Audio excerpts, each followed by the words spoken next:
आता एक breaking news समोर येते पावसासंदर्भात। सलग दुसऱ्या दिवशी पहाटेपासूनच नागपुरात अवकाळी पावसाने हजेरी लावली आहे। तर हवामान विभागाने चंद्रपूर, गोंदिया, गडचिरोली या जिल्ह्यांना गारपिटीसह ऑरेंज अलर्टचा इशारा दिलाय। तर पूर्व आणि पश्चिम विदर्भातील उर्वरित जिल्ह्यांना सुद्धा हवामान विभागाने येलो अलर्ट दिलाय।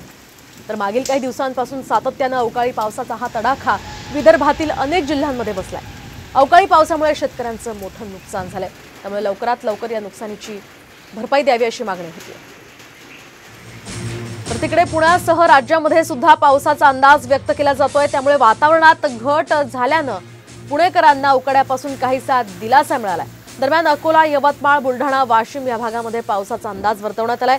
विदर्भातील काही भागांमध्ये ऑरेंज अलर्ट देण्यात आला होता। अशातच मुसळधार पावसासह गारपिटीचाही अंदाज व्यक्त करण्यात आलाय।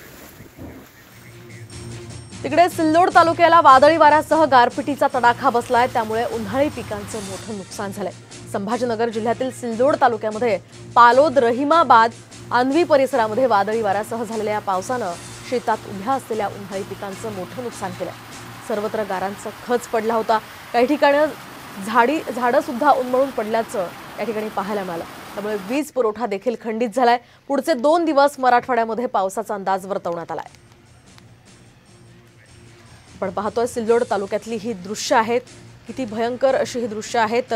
मोठं नुकसान शेतकऱ्यांचं यामुळे झालंय। गारांचा खच पडलेला आपण या दृश्यांच्या माध्यमातून पाहू शकतोय।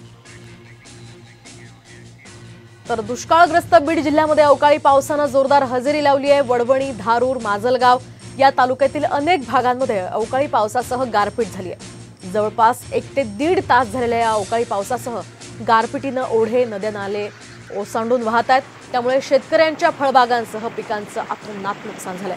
हातातोंडाशी आलेलं आंबा पीक आता खराब होण्याच्या मार्गावर आहे। तर कांद्याच्या शेतामध्ये पाणी साचलंय। त्यामुळे पिकांचं नुकसान झालंय आणि हे पंचनामे करून नुकसान भरपाई आता द्यावी अशी मागणी शेतकऱ्यांकडून केली जाते।